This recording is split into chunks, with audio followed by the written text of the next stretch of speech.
नमस्कार, news state देख रहे हैं आप। मैं हूं आपके साथ अंजीत और वक्त हो गया है सबसे बड़ा मुद्दा का। नए कृषि कानूनों के खिलाफ किसान आंदोलन का 10वां दिन बीत चुका है। 10 दिन से दिल्ली की सीमाओं पर डटे किसान केंद्र की मोदी सरकार के खिलाफ आर पार की लड़ाई के लिए कमर कस चुके हैं। कानूनों पर बीच का रास्ता निकालने के लिए किसानों और सरकार के बीच शनिवार को 5वें दौर की बैठक हुई। हालांकि ये बैठक भी पहले के 4 बैठकों की तरह ही बेनतीजा रही और कोई समाधान नहीं निकल सका। और 9 दिसंबर को किसानों और केंद्र सरकार के बीच छठे दौर की बातचीत होगी। लेकिन सवाल उठता है, किसान आंदोलन से हल क्यों नहीं निकल रहा? वार्ताएं विफल क्यों हो रही हैं? आखिर कैसे निकलेगा समाधान? क्या किसान आंदोलन की आड़ में मोदी सरकार को बदनाम करने की कोशिश हो रही है? तमाम ऐसे सवाल हैं जिन पर आज चर्चा होगी, लेकिन पहले आपको एक रिपोर्ट दिखाऊं। और इसी पर बात करने के मेरे साथ सैफ खान साहब जुड़ रहे हैं, कांग्रेस नेता। अनुराग भदौरिया मेरे साथ जुड़ रहे हैं, प्रवक्ता समाजवादी पार्टी के। अशोक पांडे मेरे साथ जुड़ रहे हैं, प्रदेश प्रवक्ता भारतीय जनता पार्टी। आप सभी का स्वागत है। मेरे साथ मेरे सहयोगी हिमांशु शर्मा भी जुड़ गए गाजियाबाद से। हिमांशु, पहला अपडेट आपसे। किसानों से वार्ता एक बार फिर से बेनतीजा रही। अब अगले दौर की बातचीत 9 तारीख को होगी। अब किसान क्या कह रहे हैं? और बिल्कुल देखिए, किसानों का स्टैंड पहले भी क्लियर था, इनको हाँ या ना में जवाब चाहिए, लेकिन अब तक भी सरकार का कोई फैसला नहीं आया है। आज की जो वार्ता है वो भी बेनतीजा निकली है। दरअसल किसान अब ये कह रहे हैं, जिस तरह से दामली पिक्चर के अंदर तारीख पे तारीख चल रही थी, ऐसा ही सरकार अब किसानों के साथ कर रही है। अब देखिए, खुले आसमान के नीचे और सर्द भरी रातों में किसान को नेशनल हाईवे पे रात गुजारनी पड़ रही है। और जो यहाँ पर लोग हैं उनसे हम बात जानना चाहूंगा, आज की जो आपकी वार्ता थी वो भी बेनतीजा निकली है और अगली आपको मिल गई है। ऐसा क्या कहना चाहेंगे इसको लेकर? क्या अगली वार्ता निकलेगा या फिर और तारीख आगे की मिल जाएगी? बस जो हमारे आगे है ना, जो वो करेंगे वो सही है, जो उनका फैसला वो चाहिए हमारे को। कब तक यहाँ रहेंगे? खुला आसमान है, ठंड भी है, सरकार भी कह रही है कि बच्चे और बुजुर्ग घर भेजते हैं। खुला आसमान है, रात भर ठंड पड़ती है, क्या कुछ कहेंगे? हम यहाँ से ना जानेंगे, बिल्कुल ना जानेंगे जब तक हमारे आर्मियों को जो जाएंगे हम बैठेंगे, वो हमें फैसला देंगे भी काम ठीक होगा, फिर उठेंगे नहीं। उतनी देर उठने का मतलब नहीं हमारा। आर या पार की लड़ाई? आर पार की लड़ाई। 8 तारीख को बंद का ऐलान भी है, क्या कहेंगे? 8 तारीख को बंद का ऐलान, बंद रहेगा? जो भी जथेबंदियों का आदेश है सारा मानना जाएगा जी। और यदि सरकार को ठंड की फिक्र है तो वो बड़े बड़े ग्राउंड में टेंट लगवा लेती है रैली के लिए, तो यहाँ भी लगवा दे। ये हमने देखा है, यहाँ पर अगर ये किसान जो बैठे हैं नेशनल हाईवे पर, ये अगर तिरपाल भी लगाते हैं तो सरकार के यहाँ के जो नुमाइश है वो यहाँ पर नुमाइंदे आते हैं, वो यहाँ से टेंट उखाड़ देते हैं और खुले में रात भर इनको यहाँ बैठना पड़ता है। तब कि अगर वो चाहें तो टेम्परेरी जो टेंट लगाते हैं ये उसको लगा सकते हैं। दरअसल अब नीति ये चल रही है, हाँ, किसानों का जो हौसला है वो टूट जाए और किसान किसी भी तरीके से यहाँ से चला जाए। लेकिन जैसा हम बात कर रहे हैं, और किसान ये कह रहा है कि अब आर पार की लड़ाई है, जो निर्णय होगा उसके बाद ही मूड में है और अब वार्ता विफल हो रही है, लेकिन यह आंदोलन लगातार जारी रहेगा। अशोक पांडे साहब, क्या जानबूझ के आप लोग इसको लंबा खींचना चाहते हैं?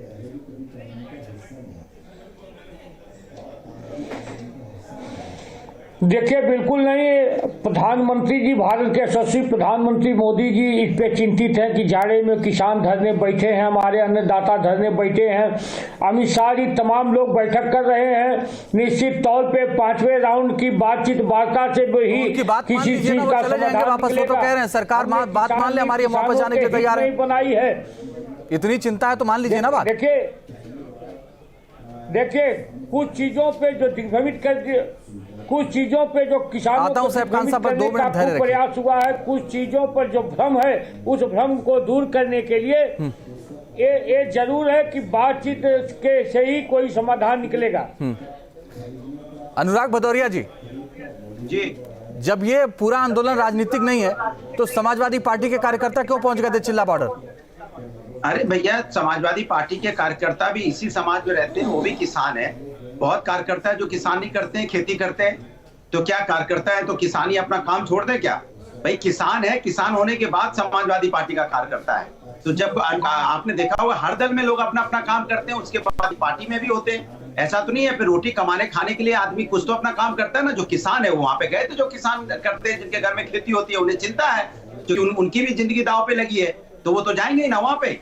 तो इसलिए मैं कह रहा हूँ कि ये भारतीय जनता पार्टी की जो सरकार है इतनी लंबी लंबी बातें करती है। 5 राउंड की मीटिंग हो गई, 6 राउंड की मीटिंग हो गई, कौन से राउंड की जरूरत है? अरे सीधी सी बात है, किसान को ये कानून नहीं चाहिए। किसान परिवर्तन के खातों में क्रेडिट कार्ड में पैसा दिया है। किसान तो इस देश की हमने पहली कैबिनेट की बैठक में उत्तर प्रदेश में किसानों का कर्जा माफ किया है। अनुराग भाई, उनको ये कानून में जो आपने एमएसपी बड़े धन्ना सेठों के लिए छोड़ दी है, आप प्राइवेटों पे भी एमएसपी लगा दीजिए ना। उत्तर प्रदेश में धान की खरीद दुगनी हो गई है। किसान का अगर 1700 रुपए का धान 1100 रुपए 1000 रुपए में बिकेगा तो किसान आत्महत्या नहीं करेगा तो क्या करेगा भाई? प्राइवेट पार्टी तो उसके 1100 1000 रुपए में खरीदना चाहती है, तो चाहते हैं प्राइवेट पार्टी अगर मेरा धान खरीदे तो उस पर भी एमएसपी लागू हो, अगर एमएसपी से नीचे खरीदे तो उसको भी जेल हो, कानून में सजा मिले। तो इसमें दिक्कत क्या है? और किसान यहाँ पे धरने पे बैठा है, बेचारा भूखा प्यासा यहाँ पे रात दिन यहाँ पड़ा हुआ है, और भारतीय जनता पार्टी उत्सव मनाने में बिजी है। उत्सव मनाने यही बातचीत से हल निकालने का प्रयास हो रहा है, लेकिन ये पार्टियां किसानों को महंगाई से लोग परेशान है और आप उत्सव मना रहे हो। किस बात का उत्सव मना रहे हो? किसके लिए उत्सव मना रहे हो भाई? हिंदुस्तान की जनता के लिए मना रहे हो या अपनी पार्टी का चमकाने के लिए मना रहे हो? सत्ता पाने के लिए आप उत्सव मना रहे हो या जनता की सेवा के लिए उत्सव मना रहे हो? मोदी जी की सरकार को बदनाम करने का प्रयास हो रहा है। परमात्मा है, अगर आप नजीर जो है सिख बन के पाकिस्तान जिंदाबाद का नारा लगा रहा है। चलिए एक एक करके सर दूसरी बार आपके पास आऊंगा। अनुराग भदौरिया जी, अशोक पांडे साहब, दूसरी बार आपके पास आऊंगा। इसके बाद सैफ खान साहब बोलेंगे, फिर विलपाल चौधरी जी। सैफ खान साहब बोलिए, आप कुछ कहना चाह रहे थे बीच में।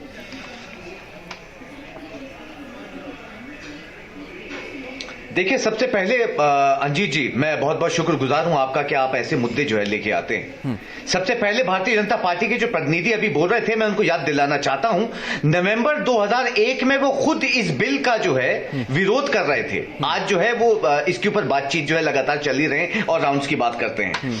आज सच्चाई की वाली बात यह है कि हमारे देश में 78% जो है लोग, जो है हमारे देश की आबादी, वो एग्रीकल्चर से डायरेक्ट जो है वो कनेक्ट करती है। 17 से 18% की जीडीपी कंट्रीब्यूशन जो है वो अकेला एग्रीकल्चर जो है हमें देता है। ये तीनों जो बिल की हम ये बात करते हैं, जो तीनों काले कानून ये लेके आए हैं, जिसमें से एक छोटा एग्जांपल अगर मैं एक कानून पे बात करूं, द एसेंशियल कमोडिटीज जो 1955 में इंट्रोड्यूस हुआ था ब्लैक मार्केटिंग को खत्म करने के लिए, आज उसमें से एसेंशियल कमोडिटी लिस्ट में से चावल खत्म कर दिया गया है, निकाल दिया गया है, दालें निकाल दी गई हैं, आलू निकाल दिया गया है, प्याज निकाल दी गई है, तेल निकाल दिया गया है। सुनिए मेरी बात, सुनिए, घबराए। अभी तो मैंने सवाल पूछा है, क्यों निकाला है आपने? क्योंकि आप ये चाहते हैं कि बड़े बड़े उद्योगपति जो हैं, बड़े बड़े बिजनेसमैन जो है, उनको डायरेक्ट फायदा मिले।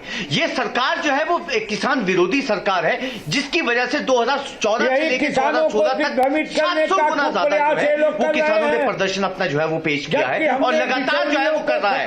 आप लोगों की कोशिश जो है, आप लोगों की कोशिश जो है वो मिनिमम सपोर्ट प्राइस को हटाने की है।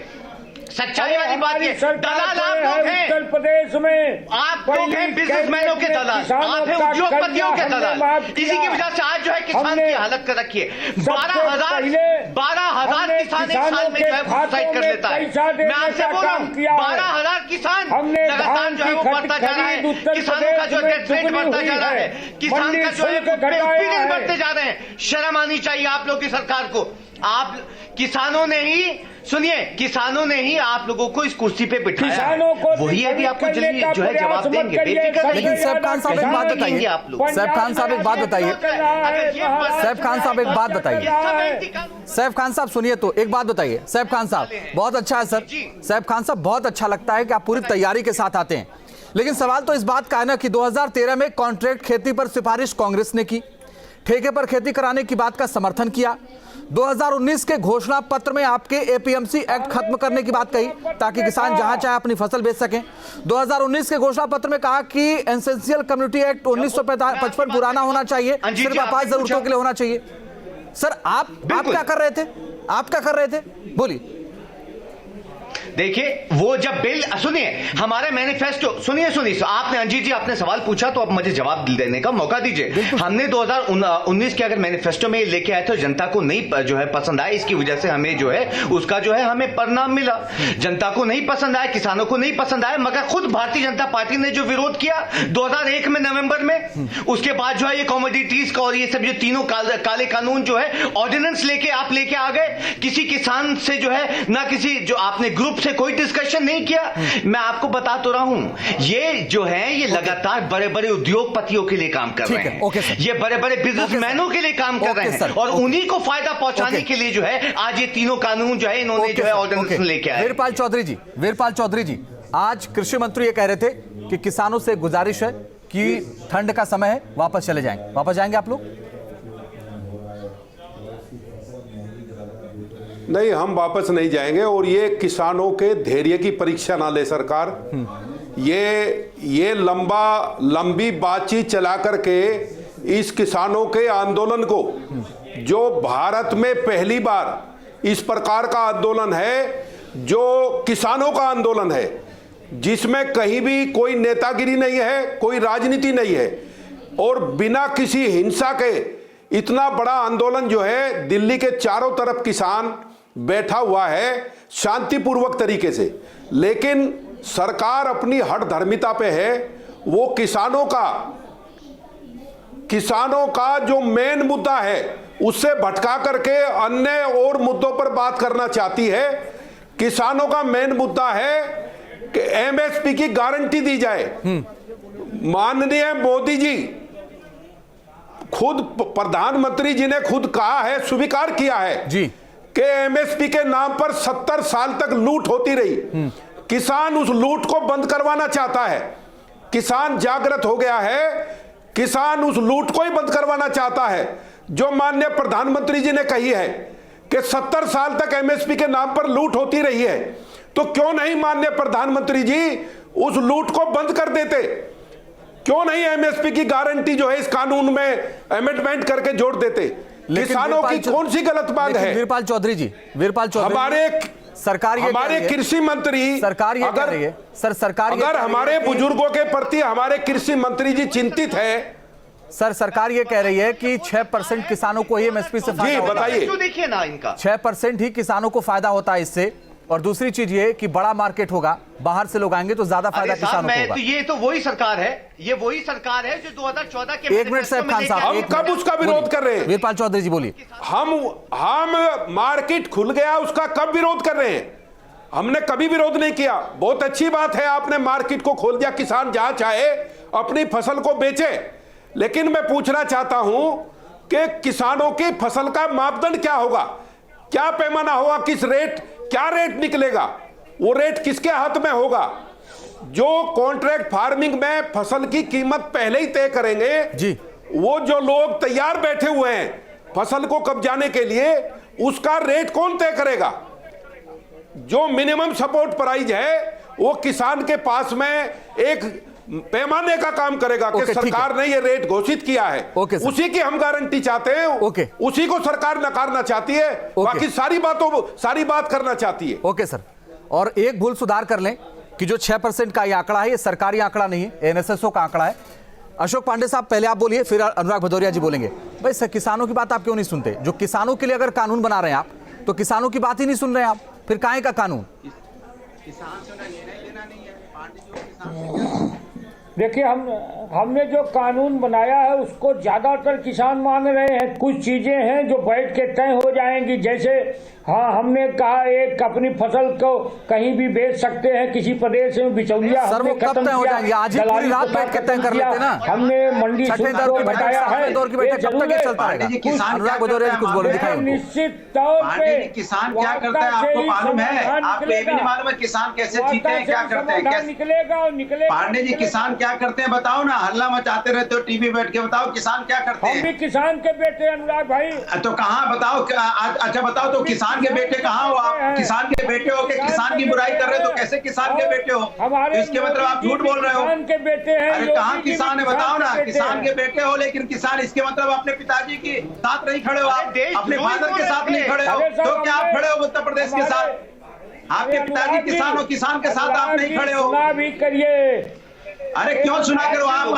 चिल्लाते रहते हो, आप किसी को दिक्कत ये है इनके साथ बात जो है झूठ बोलने की सैफ खान आप रुक जाइए, आपको मैं दोबारा मौका देता हूँ। पहले अनुराग भदौरिया और अशोक पांडे जी बात कर लें। सैफ खान आप रुक जाइए, एक मिनट। किसानों को क्रेडिट कार्ड के माध्यम से किसानों को पैसा देने का काम किया 2,000 रुपया, आप ये गलत है? आप बताइए किसान कहाँ है? आप कौन सा जिला है, कौन सा गांव है? चले हम भी देखें कितनी किसानी आप करते हैं। कमेंट्री नहीं देते उत्तर प्रदेश की सरकार। अरे बताओ ना कहाँ किसानी करते हैं आप? आए हमारे साथ चिल्लाते रहते हैं कि हम किसान के बेटे हैं, और किसानी जानते हैं आप किसान क्या होता है। किसान रोड पे लेटा हुआ है, उसके बारे में आपको दर्द नहीं है, कहते हम किसान के बेटे हैं। कैसे किसान के बेटे हैं भाई आप? हमको बड़ी दिक्कत हो रही है, आप कह रहे किसान के बेटे हो, किसान का दर्द नहीं समझते, इसके मतलब आप झूठ बोल रहे हैं टीवी पे।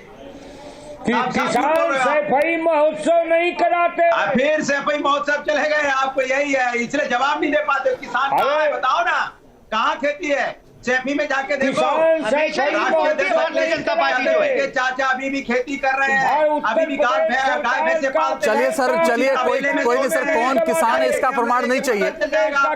जो कानून बना है, जो किसान मांग कर रहे हैं, उन पर आप लोग बात करें। सैफ खान साहब बोलिए सैफ खान साहब। अंजीत जी, यूएन में डिस्कशन हो रहा है, यूएन के जो जनरल सेक्रेटरी हैं, सचिव हैं, वहां पे डिस्कशन हो रहा है कि किसानों को प्रदर्शन नहीं करने दिया जा रहा, जबकि यूएन तक में जो ये बातचीतें हो रही हैं आप जो है। सर गलत बोल रहे हैं आप, किसानों को कौन नहीं प्रदर्शन करने दे रहा है? झूठ क्यों फैला रहे हैं आप? नहीं, भारतीय जनता पार्टी आप देखिए थे जो है या जंतर मंतर क्यों नहीं आने जाने की परमिशन दे दी है? बिल्कुल, क्या किसी की जागीर है क्या? जंतर मंतर जो है ये रामलीला मैदान, बातचीत हो रही है, आप देख रहे हैं बातचीत हो रही है, फिर भी आप कह रहे हैं प्रदर्शन नहीं होने नहीं। रामलीला मैदान के लिए भारतीय जनता पार्टी मना तो कर रही है। नहीं, बातचीत में 5वीं बातचीत के बाद क्या वो निकला? सर आप देखिए ना, क्या एसेंशियल कमोडिटीज में जो है महंगाई करने के लिए आज महंगाई कर दी गई, क्योंकि सिर्फ बिजनेसमैनों को, सिर्फ उद्योगपतियों को जो फायदा किया जाए। सर मैंने आपको बताया, आप अपनी सुविधा की राजनीति कर रहे हैं। जब आप सत्ता में थे उससे पहले आप कह रहे थे आंदोलन पर सबसे ज्यादा। Okay sir, okay Veerpal Chaudhary ji, okay sir, okay Veerpal Chaudhary ji, मुझे एक बात बताइए, आगे का रास्ता क्या होगा? क्योंकि 5वें दौर की बातचीत बनती जा रही, 6ठे दौर की बातचीत शुरू होने वाली है, आगे का रास्ता क्या है बताइए वीरपाल चौधरी जी, फिर अनुराग भदौरिया जी बोलेंगे। बोले वीरपाल चौधरी जी। देखिए, सरकार की जो मंशा है वो बिल्कुल क्लियर हो गई है। सरकार अपने स्टैंड से हटना नहीं चाहती है। सरकार को इस बिल में पता नहीं कौन सी ऐसी चीज है जिसकी वजह से सरकार किसानों के, पूरे हिंदुस्तान का किसान आंदोलनरत है, उनकी बातों को ना सुन के सरकार इस कानून को क्यों बनाए रखना चाहती है? और सरकार जो है, कौन सी ऐसी चीज किसान ने मांग ली है जिसको देने में सरकार को आपत्ति है? हमें यह लगता है कि सरकार की मंशा कहीं भी किसानों के बातों को सुनने की है ही नहीं, केवल आंदोलन को तोड़ने का प्रयास है, इसलिए इसको लंबा बढ़ा जा रहा है। सरकार किसानों की बात सुनना नहीं चाहती। ये जो कह रहे हैं कि हमने 2-2 हजार रुपए बांटे हैं, तो क्या सरकार उन 2-2 हजार रुपए को वापस लेना चाहती है? किसानों को लूटना चाहती है क्या? और कह रहे हैं कि आंदोलन के लिए किसने रोका है? यह आंदोलन हो रहा है क्या? आपने सड़कों पे किसान को रोका हुआ है बॉर्डर के ऊपर, जिससे जनता भी परेशान है। अगर ये किसान रामलीला मैदान में आ जाते तो ना तो रास्ते रुकते, ना जनता को परेशानी होती, और आंदोलन करने का एक सही रास्ता लोकतांत्रिक तरीका जो है वो अपनाया जाता। किसान वापस नहीं जाएगा, हम यहीं बॉर्डर पे ही जमे रहेंगे जब तक सरकार हमारी बात को नहीं मानेगी। किसान वापस नहीं जाएगा, हमारी जायज मांग है, हम नाजायज मांग नहीं कर रहे हैं। और क्या मांग कर रहे हैं? हम अपने फसलों के भाव को सुरक्षित करने की बात कर रहे हैं। ठीक है, सरकार क्यों नहीं हमें देना चाहती? इसमें क्या धर्मिता की बात है? ओके, बोलिए अनुराग भदौरिया जी, आप बोलना चाह रहे थे। मुझे एक बात समझ में नहीं आई अभी तक, भारतीय जनता पार्टी आखिर किसान के साथ नहीं है तो किसके साथ? ये तो बता दे भाई। किसान आंदोलित है, किसान अपनी मांग रहा है, आप कह रहे हो किसान के भले के लिए हम बनाना चाहते हैं, कानून बनाया आपने, किसान कह रहा है मेरे भले के लिए है नहीं, तो किसान के साथ नहीं, तो इसके मतलब किसानों के हित में 5 दिन से वार्ता हो रही है, 5 बार वार्ता हो गई। पांडे जी, आपके पिताजी किसानी और कोई समाधान निकलेगा? अनुराग जी, हम भी किसान आंदोलन में, हमें अगर मेरे पिताजी जाएंगे तो उनके साथ तो मुझे भी जाना पड़ेगा, मेरी मजबूरी है, क्योंकि मेरे पिताजी किसान है। गाँव में जाइए, कैमरा लेके देखिए किसानी करते कि नहीं करते। आपकी तरह टीवी पे झूठ थोड़ी भारतीय जनता पार्टी की तरह समाजवादी लोग बोलते हैं। आप सैफी की बात करें तो सैफी में चले जाइए, आपको किसानी नजर आ जाएगा, सब किसान करते हुए। राष्ट्रीय अध्यक्ष की अरे हम भी फैमिली किसान चलिए सर, बहुत अच्छा है, गाय भैंसे बहुत अच्छा। आप लोग अनुराग जी, किसानी है, लेकिन कम से कम यहाँ पर राजनीति किसानों के साथ मत करिए। हिमांशु मुझे एक बात बताइए कि बैठक चली रही थी और किसान NH9 को जाम कर चुके थे पिछली बार। इस बार क्या रणनीति है किसानों की, कुछ सुगबुगाहट है? बोलिए। देखिए, रणनीति साफ है किसानों की। उनका कहना है हमें हाँ या ना में जवाब चाहिए, और बैठका का दौर ये जो चल रहा है उससे किसान छुटकारा पाना चाहता है, क्योंकि 10 दिन का समय हो चुका है जब किसान अपना घर बार छोड़कर सड़कों पर बैठा हुआ है। NH9 को जाम करने की वजह ये थी क्योंकि नीचे जब किसान बैठा हुआ था NH के नीचे, तब किसी को कोई समस्या नहीं थी और दिल्ली बहुत आसानी से मूवमेंट वहाँ का चल रहा था। किसानों का ये कहना था जब हमने उनसे बात की थी कि जब तक हम दिल्ली को घेर नहीं लेंगे और दिल्ली की जो आपूर्ति है उसको बाधित नहीं कर देंगे, शायद तब तक हमारी जो मांगे हैं उनकी आवाज केंद्र सरकार तक नहीं जाएगी। और यही वजह रही कि किसानों ने NH9 का जो एक पार्ट है जो मुरादाबाद से दिल्ली की तरफ जाता है उसको जाम किया हुआ है, उसी पर किसान बैठे हुए हैं। जनता को परेशानी जरूर हो रही है, लेकिन जनता भी अगर ये कह रही है किसानों की अगर मांगे जायज हैं तो उसको सरकार को मान लेना चाहिए। अब किसानों ने 8 तारीख का बंद का आह्वान बुलाया है, जिसमें किसानों ने साफ कर दिया है जो NH की दूसरी लाइन है उस पर भी किसान बेड़ा डालेंगे, उसको भी बंद करेंगे, चाहे फिर जनता नजर बना के रखिएगा। जो भी अपडेट होगा वो दर्शकों तक पहुंचाएंगे, लेकिन इतना जरूर है कि आज की बातचीत बेनतीजा रही। अगले दौर की फिर बातचीत होगी, देखते हैं क्या हल निकलता है। बहुत बहुत शुक्रिया आप सबका हमारे साथ जुड़ने के लिए और इस चर्चा में शामिल होने के लिए। इसी के साथ सबसे बड़ा मुद्दा में फिलहाल के लिए बस इतना ही। रुक रहे हैं कुछ ही पलों के लिए, आगे भी जारी है खबरों का।